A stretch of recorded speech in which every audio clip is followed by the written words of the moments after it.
Та бүхний энэ өдрийн мэндийг хүргэе. Би Монгол Улсын их сургуулийн түүхийн техникийн багш Мягмар байна. За өмнөх хичээлээр бид Монголын Чулуун зэвсгийн үеийн сэдвтэй холбоотой байдаг даалгавруудын тухай ярилцсан. За өнөөдрийн зөвлөгөөгөө дараах сэдвээр өгье. За өнөөдрийн сэдв дундад зууны энэтхэг. За тэгэхээр өнгөрсөн жилээс эзэлтийн шалгалтанд дэлхийн түүхийн агуулга ирдэг болсон. За өмнө нь бол эзэлтийн шалгалтын даалгавар ерөнхийдөө Монголын түүхийн агуулгаас бол одоо даалгавруудаа боловсруулдаг байсан.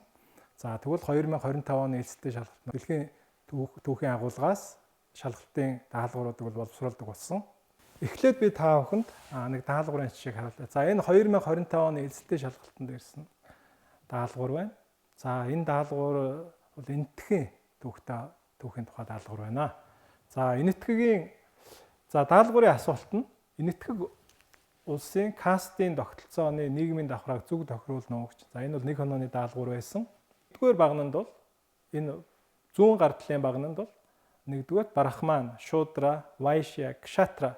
За энэ бол энэтхэгийн кастын нийгэмдх одоо давхрагууд хэлж байна. Энэ кастыг хэлж байна. За тэгээд энэ аль давхраг алинтай холбоотой гэдгийг энд асууж штэ. За Аад нь тариачид, урчууд, худалдаачид, Бэд нь цэргийн жанжид язгууртнууд, газаргүй тариачид боолууд, санваартнууд гэж. За зөв хариултыг одоо харъя. За энэ зөв хариулт бол энэ байна. За тэгэхээр эртний энэтхэгт бол кастын тогтолцоо гэж байсан. За тэгээд бол нийгмийн хамгийн дээр нь бол одоо брахманууд гэж одоо өөрөөр хэлбэл санваартнууд байсан. Нийгмийн одоо хамгийн дээд давхар бол санваартнууд байсан. За түүний дараа бол одоо Кшатра гэдэг цэргийн жанжид язгууртнуудын давхарг байсан. За түүний дараа бол Вайшя гэж байна. Тариачид, гар урчууд, худалдаачид, тариачид, урчууд, худалдаачдыг Вайшя гэдэг байсан. За нийгмийн хамгийн доод давхарга буюу одоо Шудра. За энэ Шудра нь бол газаргүй тариачид, хөлсний ажилчид, боолуудыг одоо Шудра гэдэг байсан. За энэ эртний энэтхэгд бол ийм хатууд огтсон 4 анги байжээ. За энийг бол одоо каст гэж нэрлэж байгаа. За тэгээд зөв хариулт нь бол D байх нэ. За гэх мэтээр эзэдийн түүхийн шалгалтанд бол дэлхийн түүхийн сэдвүүдээс ирнэ. За тэгэхээр үүнтэй холбоотойгоор би та бүхэнд энэ дундад зууны үеийн энэтхэгийн сэдвээр зарим нэг зөвлөгөө өгье. За тэгэхээр энэтхэг гэж үг болох вэ? За тэгэхээр дундад зуунд бол энэтхэг гэдгээр бол тодорхой нэг улсыг нэрлэдэг байсан. За өнөөдөр бол энэтхэг гэж нэртэй улс бай тээ. Өмнөд Азад энэтхэг гэдэг нэртэй улс бай. Дундад зууны үед бол бид энэ энэтхэгийг юу гэж ойлгох ёстой тий? Юу гэж бол. За тэгэхээр энэ талаар би та бүхэнд товчхон зөвлөгөө өгье. За тэгэхээр энэ бол энэтхэгийн субконтинент. За томоохон хойгийг бол одоо субконтинент гэж байгаа тийм ээ. Субконтинент. За тэгэхээр энэ хойгт бол энэтхэг Пакистан, Бангладеш зэрэг улсууд бол өнөөдөр бол оршдог. За тэгэхээр энэ энэтхэг гэдэг нь бол дундад зууны үед бол өнөөгийн энэтхэг Пакистан, Бангладеш зэрэг улсуудыг багтаасан бүс нутгийг бол хэлж ирсэн. Өнөөгийн эдгээр улсуудын газар нутгийг багтаасан бүс нутгийг бол хэлж ирсэн. За энэ бол газар зүй түүх соёлын бүс нутгийн ойлголт. Дундад зууны Интукак гэдэг согод үгнээс бол одоо монгол хэлэнд бол энэтхэг гэдэг үг орсон. Өөрөөр хэлбэл өнөөгийн бидний энэтхэг гэдэг одоо монгол хэлний үг бол Интукак гэдэг одоо согод үгнээс гаралтай. За согдуу Төв Азид шин тогтножсэн согдын одоо нөлөөгөөр бид бол энэтхэгтэй бол одоо танилцсан баг. Энэтхэг гэдэг үг бол манай үгийн санд бол энэтхэг гэдэг үг орсон. За энэ Интукак гэдэг нь өөрөө Инд мөрний нэрийг хэлж байгаа. Өөрөөр хэлбэл бидний энэтхэг гэдэг нэр бол энэтхэгийн баруун хойд хэсгээр урсдаг Инд мөрний одоо нэр байх нь шүү дээ. За Синд буюу Инд мөрөн гэж. За энэ Хямдан нуруунаас их аваад Арабын тэнгис зутгадаг энэ том мөрөн байна. Их үедээ бол одоо Инд мөрөнтэй энэ хавийн нутгийг бол одоо энэтхэг гэдэг байж. Тэгвэл нийтийн тооллын өмнөх 4-р зуунд Маури эзэнт гүрэн зорьсон грек элч Мегаспен ер нь энэ өмнөд Азийн бүс нутаг энэ хойгийг бол бүхэлд нь энэтхэг гэж нэрлсэн. Тэгээ энэ элч бол энэ бүхэлд нь энэ газар нутгийг энэ бүсийг бол энэтхэг гэж одоо нэрлэж тэгээд бол Европын хэлэнд бол одоо энэтхэг гэдгээр бол одоо энэ субконтинентыг нийтээр нь бол одоо нэрлэж гиссэн. За тэгэхээр энэтхэгт бол газар тариалан одоо тэтгэж ирсэн хоёр том мөрөн бий. За нэг нь бол саяны дурдсан Инд мөрөн. За нөгөөх нь бол Ганга мөрөн гэж байгаа. За зүүн хойд хэсгээр бол урсдаг. За урсаад Бенгалийн болонд бол одоо зутгадаг. Том гол. За энэ умард энэтхэг энэ хоёр том мөрөн энэтхэгийн соёл иргэншлийг бол тэтгэж ирсэн. Хоёр гол мөрөн. За эрт дундад зууны үед энэтхэг гэмээх нэршил нь ямар нэг улсын нэрийг бол биш байсан шүү дээ. Өөрөөр хэлбэл бид өнөөдөр энэтхэг гэдэг улсыг мэднэ тийм. Энэтхэгийн хойгтол оршдог. Тэгвэл дундад зууны үед бол энэ энэтхэг гэдэг нэр нь аль нэг улсын нэр биш. Ерөнхийдөө субконтинентийг бол одоо нэрлэж байсан. За нэг талаар газар зүйн нутгаар нэрлэж байсан. Нөгөө талаар бол энэ субконтинент соёлыг тийм соёлын бүс нутгийг бол энэтхэг гэж байгаа. За тэгэхээр өнөөдөр бүгдээрээ энэтхэг гэдгээр дундад зууны энэтхэг гэдгээр бол энэ субконтинент буюу энэ том хойгийг газар зүйн утгаар соёлын утгаар ойлгох нь байна. За тэгэхээр энэтхэгийн субконтинентыг бол бүхэлд нь эзэлтэн захирсан хоёр эзэнт гүрэн байсан. За нэг нь болохоор энэ Маури эзэнт гүрэн гэх нийтийн тооллын өмнөх 4-р зууны үед байгуулагдсан. За Ашока хааны үед бол маш их хүчрхэгдсэн. За өөрөөр хэлбэл энэ Маури эзэнт гүрэн бол Монгол нутагт бол хүннүүгийн эзэнт гүрэн оршин тогтнож явах үед одоо зэрэгцсэн тийм цаг хугацааны үед зэрэгцээ орчижсэн эзэнт гүрэн байх нь шүү дээ. За Маури эзэнт гүрэн бол энэтхэгийг бараг бүхэлд нь бол одоо нэгтгэсэн. За тэгвэл энэтхэгийг одоо бүхэлд нь нэгтгэн захирсан хоёр дахь эзэнт гүрэн энэ бол Их Монгол гүрэн. За энэтхэгт одоо Их Монгол гүрнийг бол Монгол гэж бас нэрлэж байсан тийм. Их Монгол улс, Их Монголын эзэнт гүрэн гэж. За тэгэхээр энэтхэгт 16 дугаар зуунд бол Цагаатайн улсын байлдан дагуулагч Бабур умард энэтхгийг эзэлж бол Их Монголын эзэнт гүрнийг бол байгуулсан. За ингээд Бабурын залгамжлагчид бол 18 дугаар зууны ихэнхэд бол энэтхгийг бараг бүхэлд нь бол одоо нэгтгэн захирсан байдаг. За ингээд энэтхийн түүхэнд бол субконтинентыг нэгтгэн захирсан хоёр том эзэнт гүрэн байсан. За тэрний нэг нь бол одоо Их Монгол. Дундад зууны энэтхэг гэдэг ойлголтод бол бид аль үеийг хамруулах вэ гэхээр за энэ Маури эзэнт гүрэн бол эртний эзэнт гүрэн. За Маури эзэнт гүрний дараа Гупта улс гэж энэтхэгт бол их хүчрхэг улс мандсан.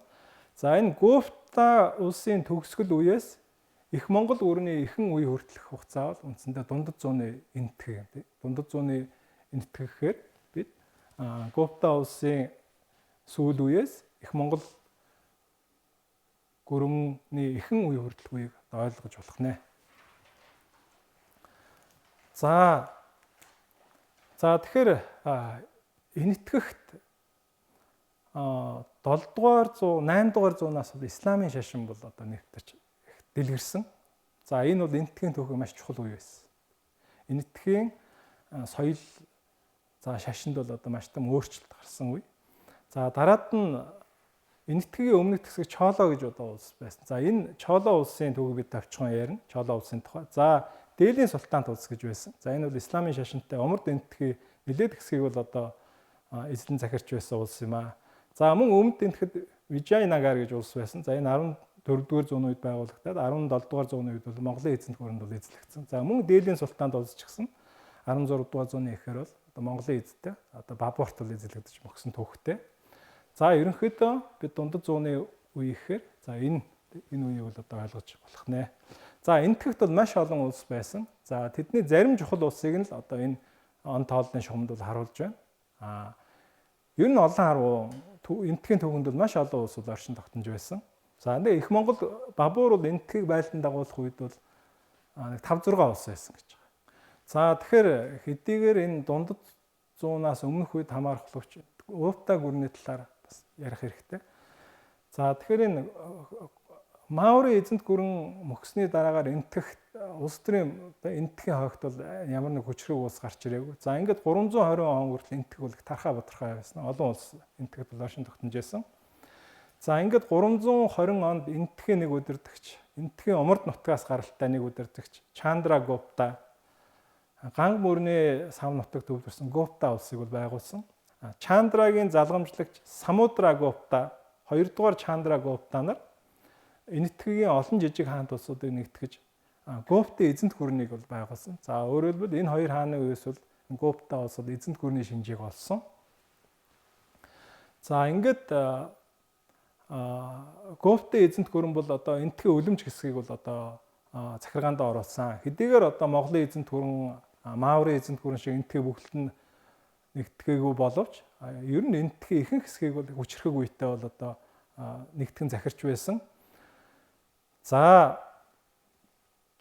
энэ Гуптагийн хаад бол улсаа хатуу гараар бол төвлөрүүлэн захирдаг байсан. Маурын эзэнт гүрний хаад бол улсыг бол хатуу гараар одоо нэгтгэн захирч орон нутгийн хэрэгт бас хаан бол одоо хүчтэй оролцдог, их нөлөөтэй оролцдог байсан. Шууд бол одоо орон нутагт бол эрх мэдлээ тогтоохыг бол Маурын хаад бол ирмэлзэж байсан бол Гуптын хаад бол тэгээгүй. За Гуптын хаад бол одоо хатуу гараар бол энэтхийг бол улсаа бол төвлөрөн захисаг. Орон нутгийн удирдах өөрөөр эзэлж авсан улсуудын удирдагч нь дотоод хэрэгээ өөрөө шийдэх эрх олгож тэндээс бол алба авдаг байсан. Тийм учраас бол Маурын эзэнт гүрний хувьд бол Гуптын эзэнт гүр илүү тогтвортой байсан гэж одоо үздэг. Энэтхэгийн түүхчд бол энэ Гуптын одоо өнөөгийн энэтхэг улсын түүхчтэй. Өнөөгийн энэтхэг улсын түүхчд бол энэ Гупта улсыг бол их онцолдог. Энэ Гупта улсыг бол энэтхэгийн түүхэн алтан үе хэмээдэг. За энэ бол өөрийн гэсэн шалтгаантай. Тэгэхээр өнөөгийн энэтхэг улсын одоо тэр сэтгэлгээд соёл улс төрийн бол маш их одоо өв үлдээс болсон яа харахгүй бол Гупта улс юм. За тэгэхээр энэ Гупта улсын үед бол энэтхэгт бол одоо инх тайван тогтсон. Ерөнхийдөө Гупта улс бол том газар нутгийг одоо эзлэн захирч байсан. Тэгээд бол тэр газар нутагт бол одоо харьцангуй улс төрийн хувьд тайван болсон. За ингээд энэ улс төрийн хувьд бол одоо тогтвортой болсон нь энэ гадаа дотоод худалдааг хөгжүүлсэн. За Гупта эзэнт гүрэн бол Европтой худалдааны харилцаатай байсан. Газар дундын тэнгис хүртэл бол одоо худалдаа хийж байсан. За мөн Хятадтай одоо худалдааны харилцаатай маш өргөн удам нутагт бол худалдааг одоо эрхэлж байсан. За дотоод худалдаа нь бас одоо хөгжсөн гэж байна. За Гупта улсын нэг онцлог бол юу гэхээр энэ үед бол энэтхэгийн түүхэнд одоо шинжлэх ухаан урлагийн одоо алтан үе гэдэг. За шинжлэх ухаан, урлаг, утга зохиол бол их хөгжсөн. За үүний жишээ бол монголчууд бидний сайн мэдэх одоо яруу найрагч зохиолч Галидас бүтээлээ төрөж байсан. За тэгэхээр энэ Галидасын үүлэн зарц гэдэг одоо үүлэн зарц гэдэг найрыг бид мэднэ. Манай уран зохиолын хичээл дээр бас үздэг баг тийм. Галидас бол шүлэг жүжигийн зохиолуудаа бол одоо тойрож байсан. Энэ үеийн бас нэг онцлог бол энэ хинду шашны их дэлгэрсэн. Хиндуизм их дэлгэрсэн. За Маурын эзэнт гүрний үед бол буддын шашин төрийн шашин болж Маурын хаад бол буддын шашныг их дэлгэрүүлж байсан. За ялангуяа Ашока хаан бол буддын шашныг дэлгэрүүлж байсан бол Гупта эзэнт гүрний үед бол энэ хинду шашин их дэлгэрж Гуптагийн эзэн бол одоо хинду шашныг эвэлд авч их дэлгэрүүлсэн байдаг. За тэгэхээр үүнтэй холбоотойгоор хиндуизмыг бас ойлгох хэрэгтэй болно. За тэгэхээр ер нь энэтхэг орныг те өнөөгийн энэтхэг бол хиндуизмгүйгээр бас ойлгоход хэцүү. Тэгэхээр Гуптагийн хаад бол хиндуизм буюу хинду шашныг бол одоо те өөрсдөө хинду шашинтан байсан. Тэгээ хинду шашныг дэлгэрүүлэх бодлого баримтснаар уг шашин бол одоо энэтхэг түгэн дэлгэрсэн. За өнөөдөр бол тэр гаруй дагагчтай шашин гэж байгаа шүү дээ. Дэлхийн хамгийн том 3 шашны нэг нь бол хинду шашин гэж байна. За тэгэхээр энэтхэгт бол энэ хинду шашин дэлгэрсэн явдал нь энэ Гупта улстай бол холбоотой. За тийм ч учраас өнөөгийн энэтхэгийн төвчлөл нэг энэтхэгийн алтан үе гэдэг. Энэтхэгийн төвөнд алтан үе гэж. За тэгэхээр хинду шашин ер нь ямар үзэл ойлголттой юм бэ? Хинду шашин ер нь ямар үзэл байдаг юм бэ?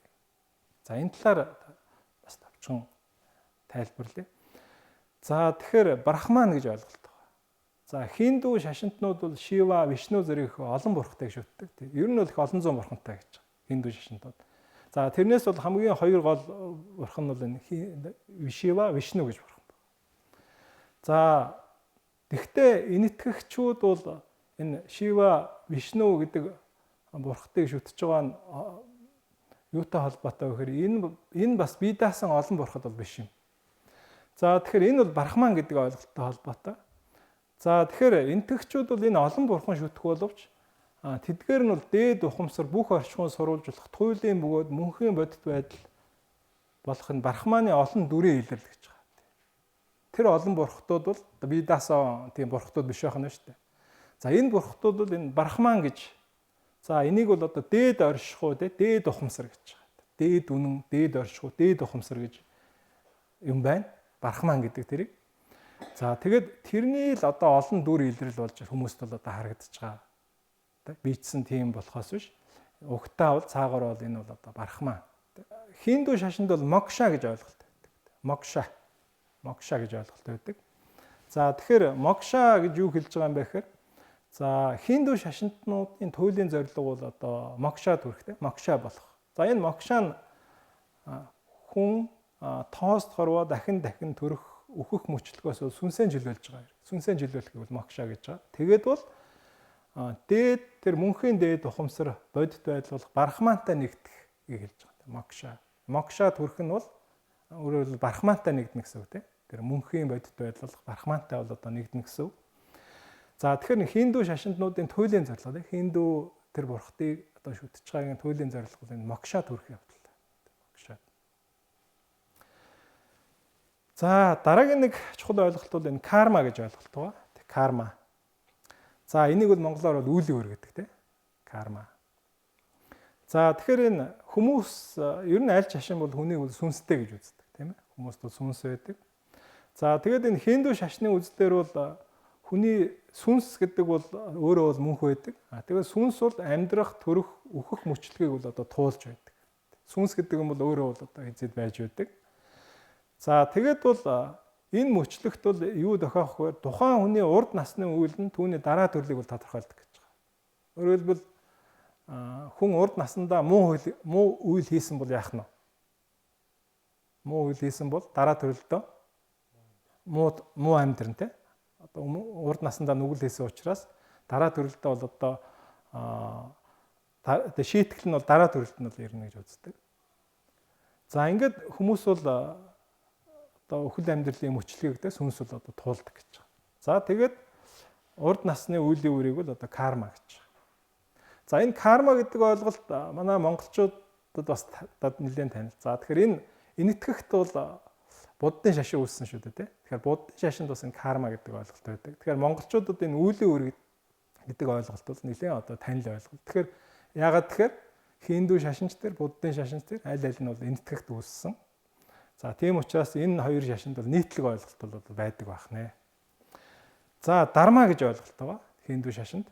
За энэ юу юм бэ гэхээр за хинду шашинтан бол Брахмантай нэгдэх туйлын зорилготой гэж байгаа тийм. Тэр шашны одоо итгэл үнэмшил нь бол тэрний эцсийн зорилго нь бол энэ туйлын үнэн дээд ухамсар гэд болох энэ Брахмантай нэгдэх байдаг. За үүний тулд бол хинду шашинтнууд шашиндаа заасан зөв аж төрөх ёсыг бол сахиж үүргээ биелүүлэх ёстой гэж үздэг. За түүнийг бол дарма гэж байгаа тийм. Одоо шашны ёсыг тийм. Аж төрөх зөв аж төрөх ёсыг дагахыг бол дарма гэж. За энэ бас буддын шашинд бол байдаг. Яагаад тэгэхээр шалтгаан буддын шашин ч гэсэн энэтхэгт үүссэн. Тэгэхээр энэтхэгт энэ буддын шашин хинду шашинд бас адил ойлголтууд бол бас байж идэг. За тэрний нэг жишээ нь энэ аах байна. За тэгэхээр энэ хинду шашинтнууд энэ дармаг бол одоо дагах сахих ёстой гэж үздэг. Дармаг. За тэгэхээр жишээлбэл энэ касттай бас холбогдож ирдэг. За энэтхэгт бол яадаг вэ гэхээр одоо энэ хинду шашнууд яадаг вэ гэхээр өөрийнхөө каст дотор хийх ёстой юм л хийх ёстой. Кастынхаа хүрээнд бол каст дотроо бол гэрлэх ёстой. Кастынхаа ажлыг л одоо сайн хийх ёстой. За тэр нь нэгсэндээ бол энэ аж төрөх ёсоо захин биелүүлж байгаа хэрэг. Тэгэхээр энэ хиндуизм энэтхэгт Гупта гүрний үеэс бол одоо маш их дэлгэрсэн. Тэгээд бол одоо энэтхэгийн хоогт энэтхэгийн субконтинентд бол одоо голлох одоо шашин одоо болсон байдаг. За ерөнхийдөө хиндуизмын тухай товчхон танилцуулах нь. За тэгэхээр хиндуизмтай холбогдох бас нэг ойлголт байна. За энэ бол нийгмийн тогтолцоо. За энийг бол одоо бид каст гэж ярьдаг. За энэ кастын тухай түүхэн хичээл дээр үзсэн үү? Ярилцсан тийм. За нийгмийн ухаан дээр ч гэсэн баг ярьдаг болоо тий кастын тухай. За тэгэхээр манай сурагчид бол касттай ямар нэг хэмжээгээр бол одоо кастын системийн тухай ойлголттой байдаг. За энэ дунд сургууль бол үздэг учраас. За Гупта гүрний үед хиндуизм дэлгэрхтээ зэрэгцэн кастын тогтолцоо бол бэгдсэн байдаг. За кастын тогтолцоо бол өмнө нь бол байсан. Гэхдээ энэ Гупта гүрний үед бол кастын тогтолцоо их одоо бэгдсэн байна. За энэтхэг нийгмийн нэг онцлог болж одоо тогтсон. За энэ каст гэдэг нэр бол яг өрнөдийн судлаачдын хэрэгэлдэг нэр тавина. Тэгээ энэтхэчүүдийн өөрсдөө нь варна гэж байгаа. Варна. Кастыг бол варна гэж байгаа. Нийгэм бол үндсэн 4 варнатай гэж үздэг. За тэгэхээр хамгийн нийгмийн одоо дээр байдаг одоо каст нь бол энэ бярман гэж байгаа. За Монгол за энэ сурагчдээр ном зохиолд бол брахман гэх зэргээр бол одоо бичсэн байдаг. За тэр энэ брахманууд бол энэ бидний өмнө одоо ярьсан брахман биш үү? Энэ бол бас тэр хинду шашны одоо санвартныг бас брахман гэдэг. Тэгээ брахман гэж нэрлэж хоёр өөр тус ойлголтыг анзаараарай. Тэгээ брахман гэж дээд оршихгүй тий. Дээд үнэн гэж бас нэг ойлголт байна. Тэгвэл хинду шашны санвартнуудыг бас одоо брахман гэдэг. За монголчууд бол хинду шашны санвартнууд бол бярман гэж одоо нэрлэж явсан. Бярман. За энэтхэгийн нийгэмд хамгийн дээд давхархтан бол бярманчууд байна. За энэ хүмүүс бол оюуны хөдөлмөр эрхэлдэг хүмүүс гэж байна. За дараагийн давхарган бол кшатра гэж байна. Кшатри. За энэ бол хаад язгууртнууд дайчдаг гэж байна. Ерөнхийдөө дайчдын давхаргыг бол кшатри гэдэг. За түүний доор бол вайшя гэж давхарга бай. За энэ бол тариачд, худалдаачд гэж байна. За хамгийн одоо доор шуудра гэж одоо давхарга байдаг. За энэ бол хөлсний ажилчин зарц одоо боолууд эхэлж байгаа. За ихэнх үедээ бол энэ гар урчууд бас энэ давхаргад ордог байж. Гар урчууд бол энэ давхаргад ордог байсан. За тэгээд энэтхэгийн нийгэмд бол энэ 4 варна бол одоо юм дээш доошо шилжилт хөдөлгөөн бол одоо их муутай тий. Тэгэхээр шуудра буюу одоо энэ хөлс одоо энэ шуудра варна буюу шуудра кастын дээшээ одоо дэвших боломж маш муу тий. Маш юм хаалттай энэ давхаргууд байсан. За тэгэхээр өөрөөр хэлбэл доод давхаргад байж байгаа дээд давхаргад одоо шилжин дэвших боломж бол одоо маш хэцүү одоо бараг байхгүй гэж үздэг.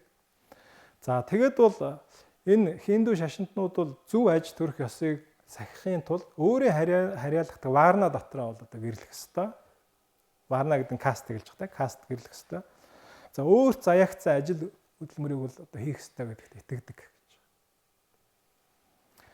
За тэгэхээр бярман хүн бол юу болохгүй нь байна? Одоо шуудра болохгүй нь шүү дээ, тий?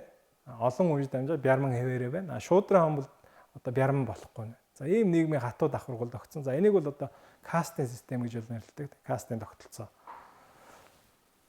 За тэгэхээр энэ Гупта гүрний үед бол энэ кастын нийгэм бол их бэгдсэн гэж үздэг байна шүү дээ. За энэтхэгт исламын шашин дэлгэрсэн. За энэ бол их чухал үйл явдал байсан. За тэгэхээр 6 дугаар зуунд бол энэ Гупта гүрэн сулранд оройтож улмаар бол энэ Төв Азиас нүүдэлтэйсэн цагаан хүн нарын давталгаанд бол өртсөн. За энэ цагаан хүн нар бол Төв Азиас гаралтай нүүдэлж хаардсан юм шүү дээ.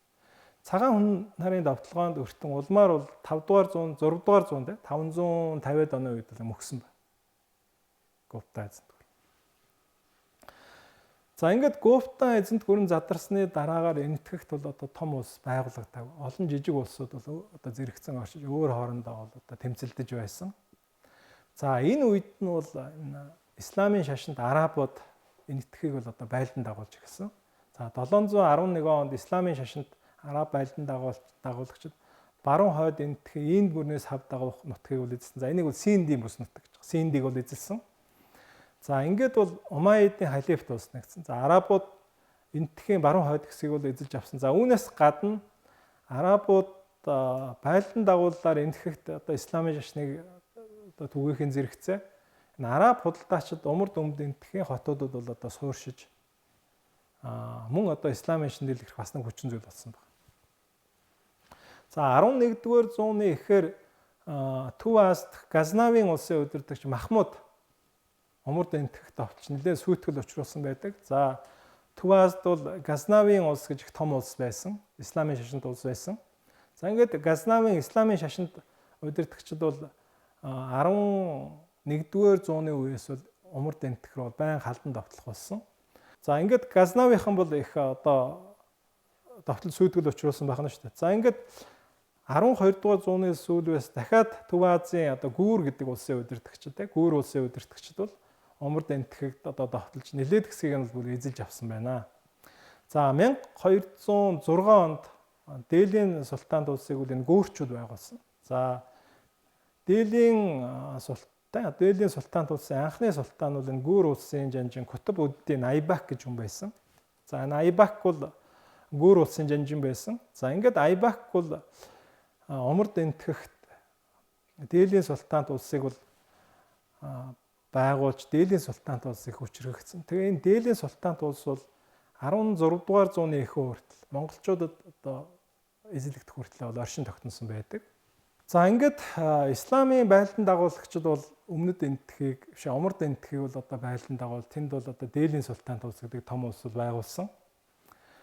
За гэхдээ Дээлийн султанд улсыг бол Хинду шашинд удирдагч бол маш хүчтэй эсэргүүцэж байсан юм байна. За ялангуяа энэ оморд энтгэхт бол Ражпут гэж одоо ард түмэн байсан. Ражпут удирдагчид бол исламын байлдан дагуулагчдыг бол маш хүчтэй эсэргүүцэн тэмцэж одоо хоригилж одоо зогсоос байлдан дагуулын бол зогсоох бас нэг хүчтэй чухал хүчин зүйл болсон. За энэ үед исламын байлдан дагуулагчид энтгэхийг байлдан дагуулж авах үед бол өмнөд энтгэхт бол хоёр улс бол мандан гарсан. Араасаа залган мандан гарсан. За нэг нь бол Чола улс. Энэ хоёр улс бол хоёулаа Хинду шашинд удирдагчтай улс байсан. За тэгээд эхнийх нь одоо улс бол Чола, дараагийнх нь Вижайнагар гэж улс байгаа. За тэгэхээр 850 онд бол Чологийн удирдагч Вижайлай гэж хүн хөрс зэрэгэлдээ жижиг улсуудыг нэгтгэж бол Чола улс бол хүчрхэгч маадсан. За тэгэхээр энэтхэгийн төвчд бас Чола улсыг бол энэтхэгийн төвийн бас нэг чухал үе гэж үздэг. Өмнөд энэтхэг бол исламын байлдан дагуулагчдад бол эзлэгдээгүй. Тусдаа томоохон улс бол одоо тэндээс бол төрөн гарсан Чола улс юм аа. За Чола улс бол 1267 он хүртэл оршин тогтносон. За энэ Чола улсын үед бол өмнөд энтгэхт бол улс төрийн тогтвортой байдал давмгааж эдийн засаг соёл ихээхэн хөгжсөн гэж үздэг. Чола улс бол энтгэхийн одоо соёлын төвхөнд бол одоо маш чухал нөлөө үзүүлсэн гэж одоо өнөөгийн энтгэхийн судлаачид бол үздэг. За Чола улс бол 13 дугаар зууны 2 дугаар хагаст мөксөн. За тэгээ энэ улсын дараа бол энтгэхт өмнөд энтгэхээс мөн Сангама хэмээх одоо угсааны ах トゥ Харихара Букка нар бол одоо хүчрхэгжиж мөн одоо хөрс зэрэгэлдээ улсуудыг бол өөртөө дагуулж байлдан дагуулж Вижайнагар гэж бол томоохон улсыг байгуулсан. За энэ Вижайнагар улс бол өмнөд энтгэхийн төвөнд бас одоо их чухал нөлөөтэй улс байсан. За Вижайнагар улс бол 16 дугаар зуунд